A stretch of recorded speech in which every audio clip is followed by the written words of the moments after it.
OEM, ODM으로 납품만 한다 하는 거예요. 그래서 예를 들면 이렇습니다. 콜마는 제약, 건강식품, 화장품 이 세 개 분야의 연구 개발과 생산을 하고 있는 업체인데 이 업체가 예를 들면은 우리 주변에 안티프라민 잘 아시죠? 어디서 나와요? 유한양행 안티프라민 유명합니다. 아마 웬만한 집에는 다 하나씩 있을 거예요. 그런데 그 안티프라민이 100% 이 콜마 제약에서 생산을 하고 있다는 것을 아시는 분들은 많지가 않습니다. 콜마에서 생산을 해서 유한양행 이름으로 다 파는 거예요. 그러니까 제약 중에는, 약 중에는 연고라든가 이런 것 중에는 제조원이 콜마 제약으로 적혀 있는 것들이 제법 많습니다. 특히 입가 이렇게 부르텄을 때 바르는 그 연고 중에는 콜마에서 나온 게 최고 좋습니다. 콜마 제약이라고 쓰여 있는 게.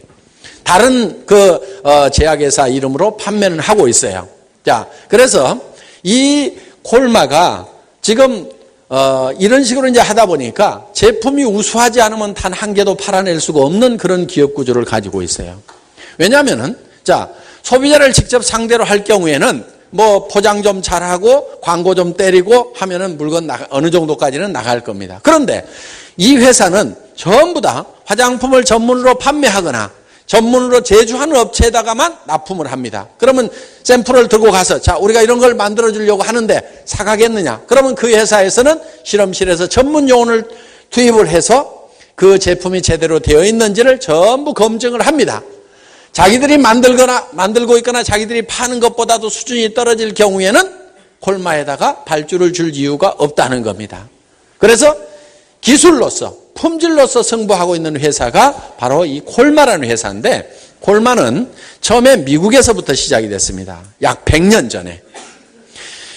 피부과 의사인 콜 박사하고 마이어 박사 이 두 사람이 이름을 따서 콜마라는 이름을 지었는데 이 두 피부과 의사가 피부에 기가 막힌 화장품을 개발을 했습니다. 이거를 들고 소비자들에게 간 것이 아니고 화장품을 팔고 있는 화장품 전문 회사에 가서 자, 우리가 이걸 공급을 해주겠다. 파는 건 당신들 이름으로 팔아라. 소위 OEM 방식, ODM 방식으로 해서 100년 전에 시작을 해서 지금은 미국, 캐나다, 멕시코, 호주, 일본, 한국, 중국, 헝가리, 타일랜드 이렇게 전 세계 9개국에서 공장과 연구시설을 가지고 기업 활동을 하고 있는 오로지 품질로 승부하고 있는 회사. 그래서 이 콜마는 명품 회사 뒤에서 진짜 명품을 공급하고 있는 회사다 이렇게 보시면 돼요. 유럽에도 명품 화장품 회사가 있고 일본에도 명품 화장품 회사가 있고 미국에도 명품 화장품 회사가 있습니다. 그 명품 화장품 회사에다가 화장품을 공급하고 있는 회사가 바로 이 콜마다. 그래서 아시는 분들은 콜마에서 만들었다 그러면은 이거는 세계 명품 중에 명품이다. 이렇게 바로 인정을 해줍니다. 여러분들이 외국에 갔다 오시다가 공항 면세점에서 예를 들면 샤모 화장품을 하나 사왔어. 아니면 S모 화장품을 하나 사왔어. 아니면 랑모 화장품을 하나 사왔어. 그런데 그 화장품이 콜마 유럽에서 만들어서 공급을 했던 것 중에 하나일 수도 있다 이거예요. 다는 아니겠지만은. 그래서 정말 명품 중에 명품을 만들고 있는 회사.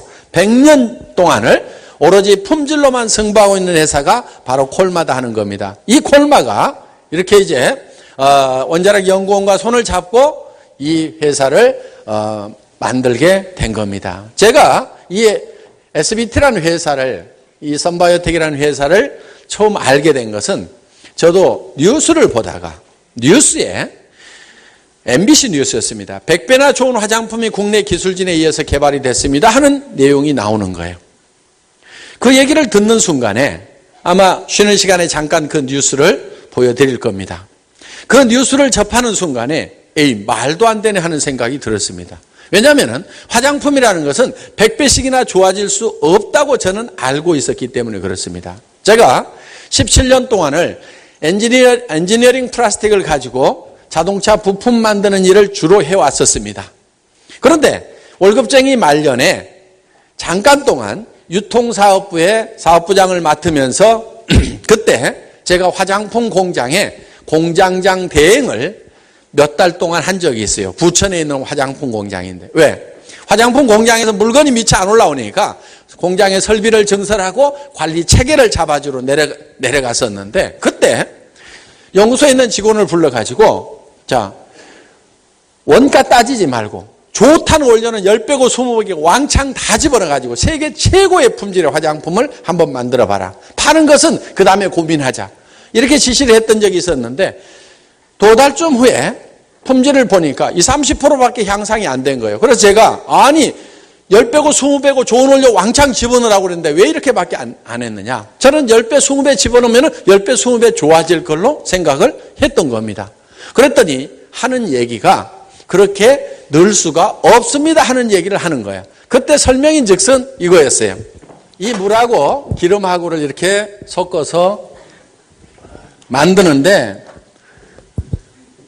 여기에다가 기능성 물질을 얼만큼 많이 섞느냐가 고급 화장품이냐 아니냐를 결정을 한다 하는 겁니다. 자, 이건 베이스 머티리얼입니다.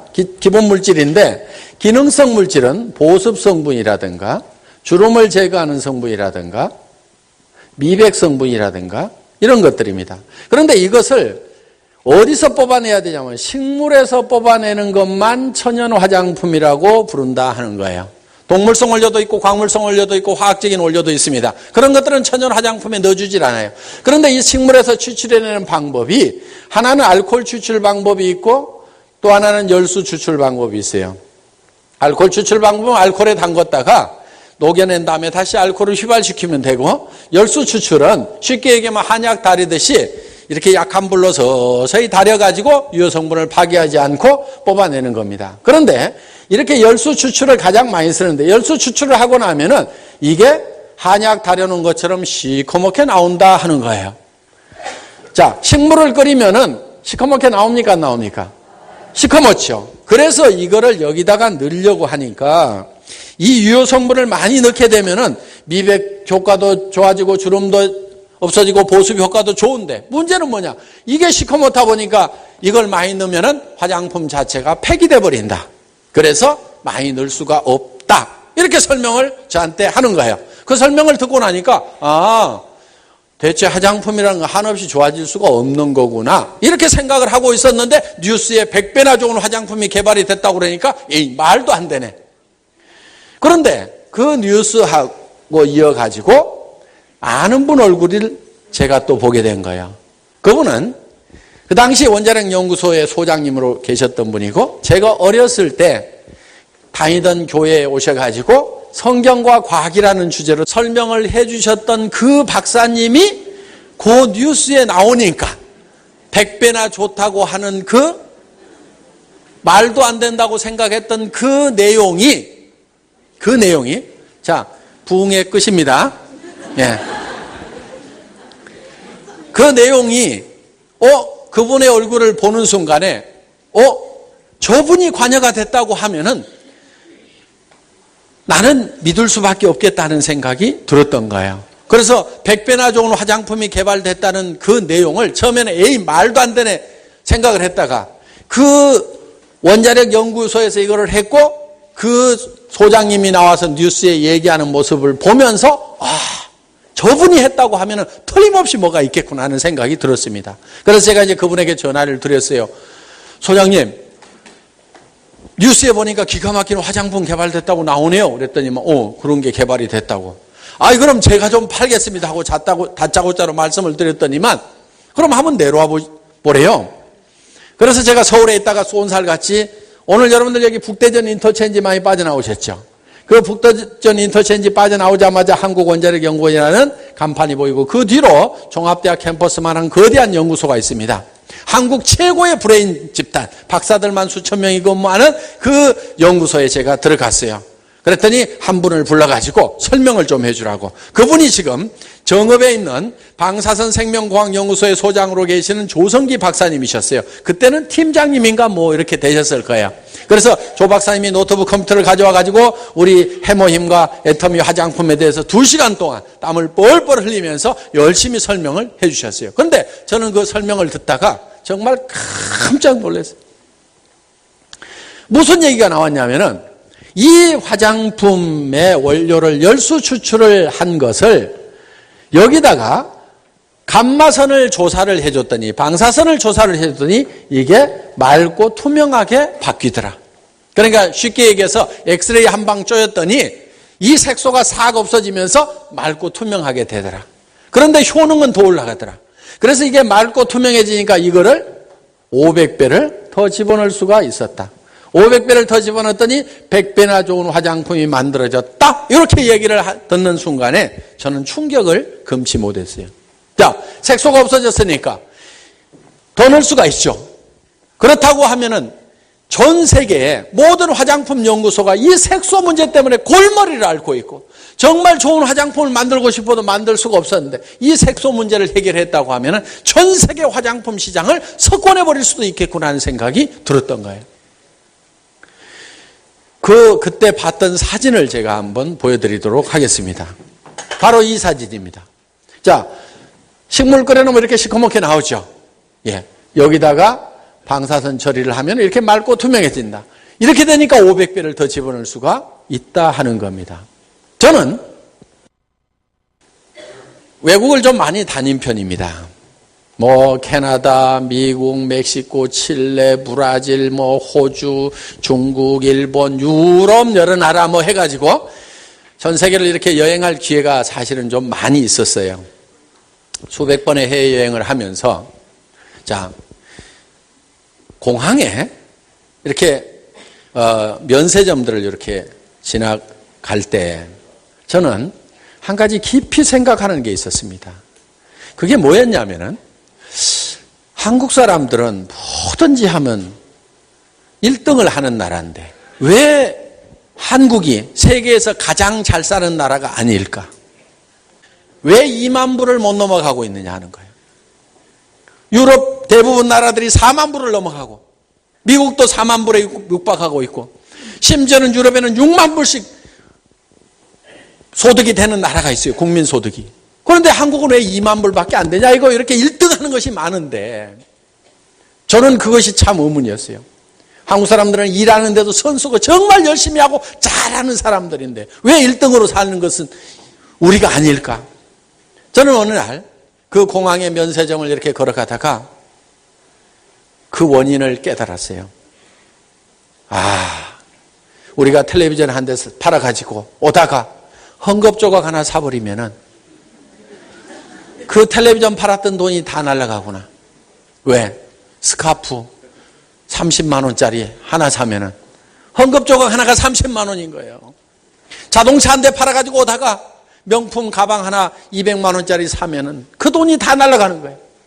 자동차를 2만 개, 4만 개의 부품을 조립해가지고 온 공장에서 열심히 조립해가지고 자동차 만들어 팔았는데 그 하나의 이익금이 여자 핸드백 하나밖에 안 된다 이거예요. 그것도 안 되는 거예요. 그러니까 대한민국이 그들보다 못 살 수밖에 없구나. 핸드폰을 한 보따리 가가지고 팔아가지고 오다가 마누라 영양크림 하나 사면 다 날아가 버리는 거예요. 그 얘기. 이 명품 시장을 먹지 않으면 결코 대한민국이 전 세계에서 1등을 한다는 것은 불가능하구나. 대한민국이 정말 잘 사는 나라가 되기 위해서는 이 명품 시장을 먹어야만 되겠구나. 그래서 저는 속으로 배가 막 아팠어요. 우리나라 사람들 사촌이 논 사면 배 아프다는 거 있죠. 그거 아주 좋은 성격입니다. 배가 아프니까 잘하는 거예요. 옆 사람보다 잘한다는 거 그게 참 잘해야 되겠다는 그게 참 좋은 겁니다. 저기 남미 사람들 왜 못 사는 줄 알아요? 사촌이 논을 사도 배가 하나도 안 아파.